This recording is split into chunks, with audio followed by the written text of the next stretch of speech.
Bu Iin, pada kesempatan kali ini saya Semit dari kelas 10 IPS 2 nomor absen 28 ingin mempresentasikan tentang peninggalan pengaruh Hindu-Buddha yang masih ada sekarang.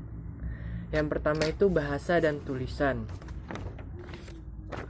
Masuknya bangsa India atau kebudayaan Hindu-Buddha ke Nusantara sejak abad ke-1 Masehi mengantarkan masyarakat Nusantara waktu itu ke zaman aksara atau bisa disebut juga dengan zaman sejarah.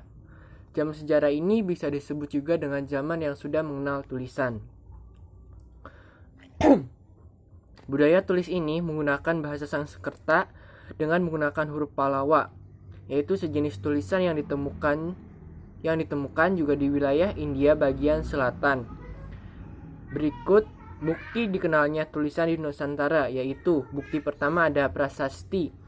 Prasasti merupakan bukti pertama pada zaman aksara yang tersebar di seluruh Nusantara.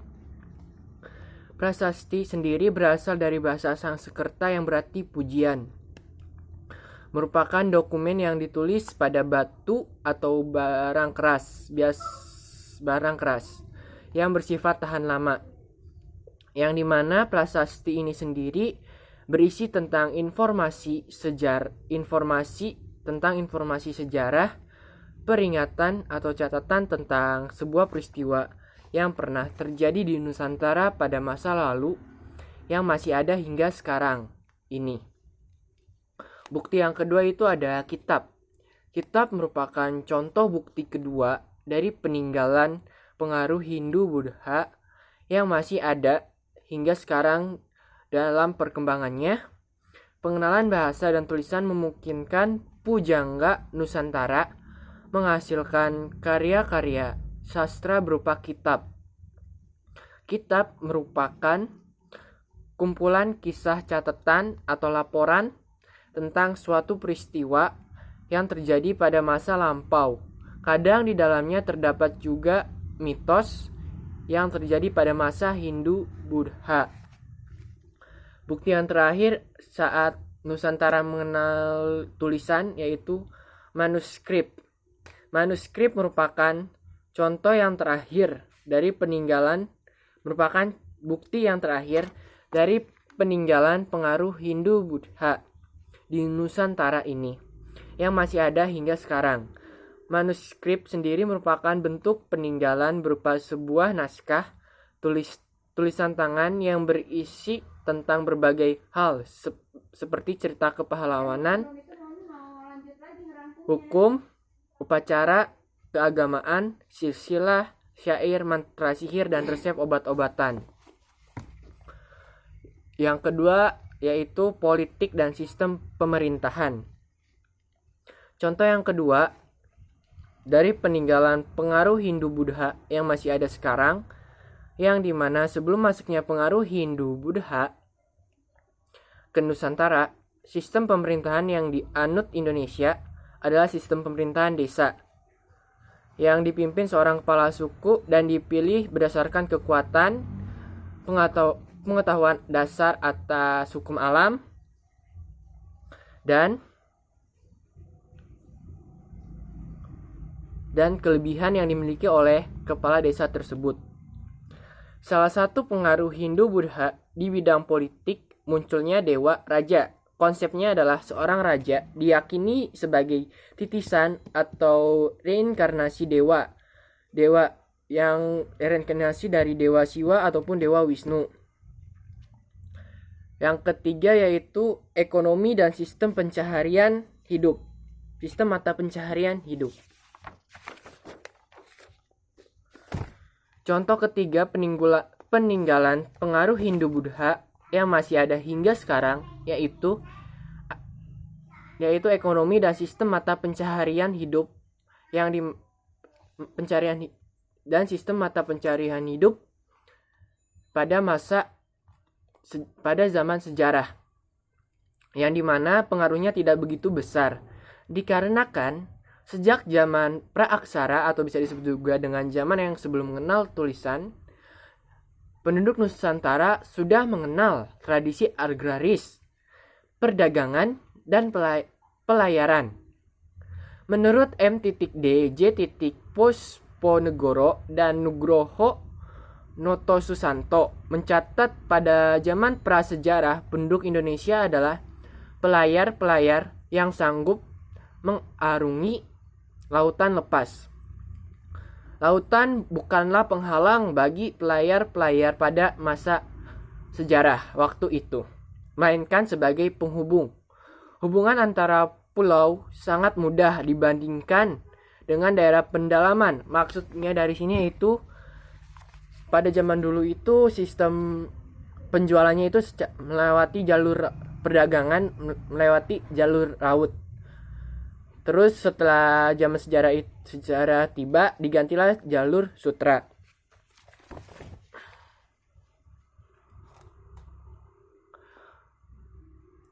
Pusat-pusat perdagangan sudah tumbuh sangat pesat di pesisir-pesisir Sumatera dan Jawa.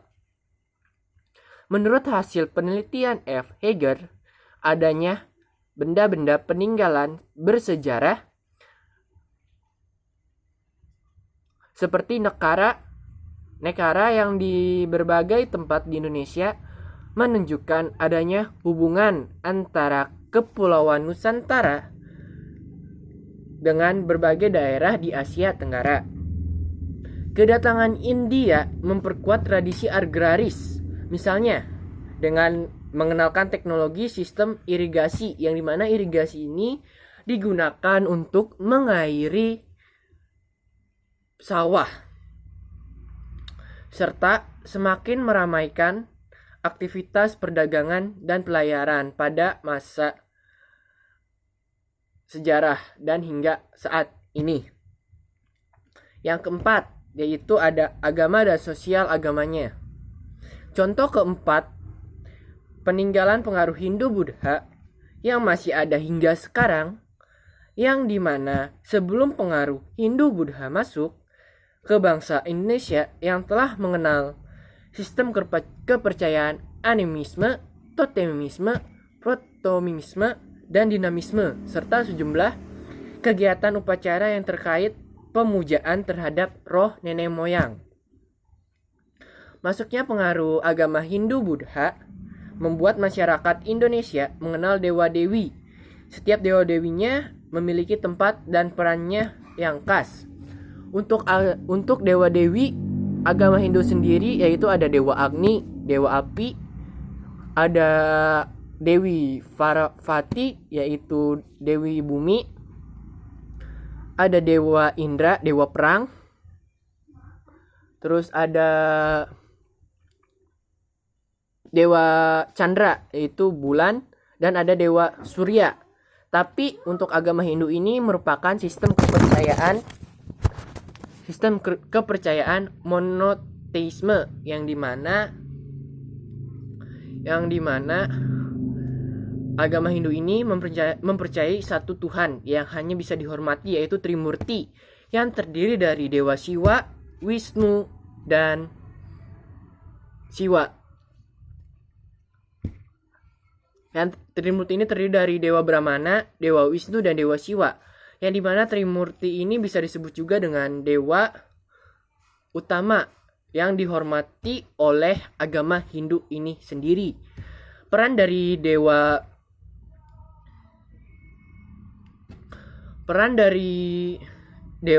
Brahmana ini adalah sebagai pencipta alam. Sedangkan peran dari Dewa Wisnu ini adalah sebagai pemelihara alam. Dan dewa yang terakhir yaitu dewa tertinggi dari Dewa Brahmana dan Dewa Wisnu yaitu Dewa Siwa.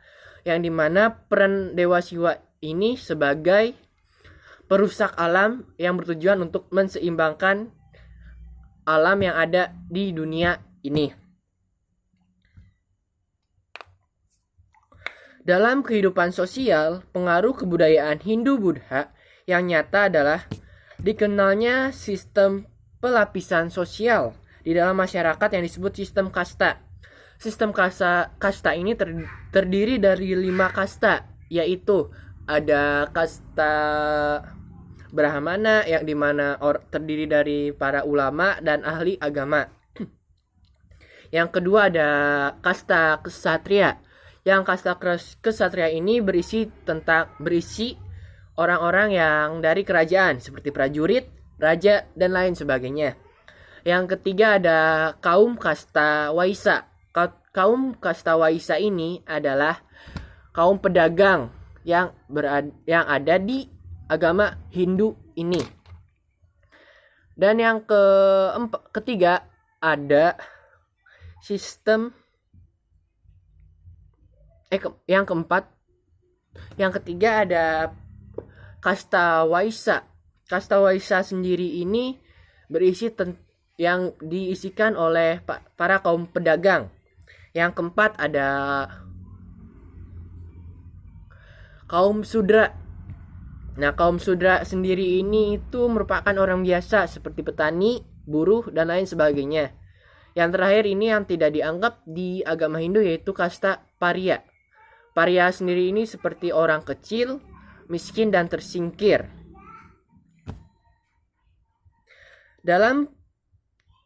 Meski demikian, sistem kasta yang berlaku di Indonesia tidak seketat di negeri asalnya, yaitu India. Agama Buddha tidak mengenal kasta. Hasil dua kebudayaan ini sampai sekarang masih dapat kita jumpai dalam bentuk bangunan-bangunan candi itu sendiri. Contoh yang terakhir yaitu seni bangunan, seni pahat, dan relief. Contoh yang terakhir, peninggalan pengaruh Hindu-Buddha yang masih ada hingga sekarang, yang dimana candi ini merupakan bangunan utama yang banyak didirikan pada masa pengaruh Hindu-Buddha. Berikutnya saya akan menjelaskan tentang contoh candi bercorak Hindu. Menyebutkan contoh candi bercorak Hindu yang bertujuan untuk menghormati dewa-dewi yang meliputi ada Candi Prambanan, Candi Kalasan, Candi Sewu, Candi Gebang, Candi Dieng, Candi Gedong Songo, Candi Panataran, Candi Cangkuang. Yang kedua ada contoh candi bercorak Buddha yang bertujuan untuk menghormati Sang Buddha.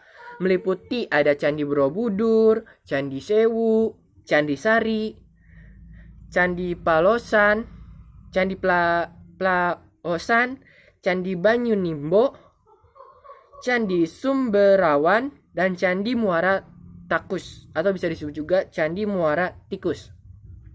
Yang berikutnya adalah susunan bangunan candi. Pada umumnya terdiri dari atas 3 bagian utama, yaitu ada burloka. Burloka sendiri ini adalah bagian bawah candi yang melambangkan kehidupan dalam dunia fana.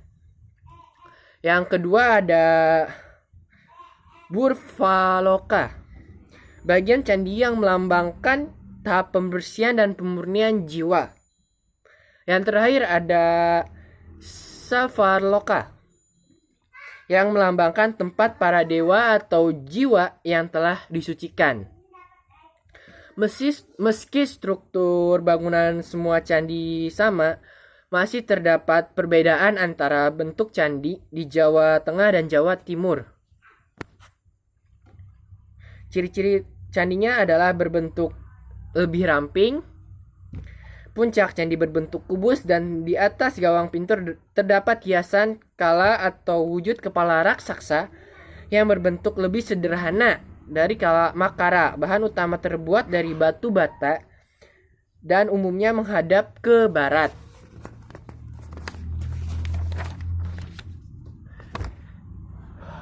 Ciri utama candi Hindu adalah adanya ratna. Ratna ini bisa disebut juga dengan hiasan berbentuk bunga teratai yang masih berbentuk kuncup. Di puncaknya terdapat relief. Relief sendiri ini merupakan ukiran-ukiran yang membentuk suatu seri cerita atau ajaran di dinding-dindingnya. Terdapat arca Trimurti, ada Durga Mahisa Suramardini, Agastya, serta Ganesha, baik dalam bilik candi maupun relung dinding candi. Ciri utama Candi Buddha adalah terdapat banyaknya patung Buddha dengan atribut sederhana serta bangunan stupa dengan patung Buddha di dalamnya. Sekian, terima kasih, mohon maaf jika ada kesalahan. Jangan lupa subscribe, comment, and like.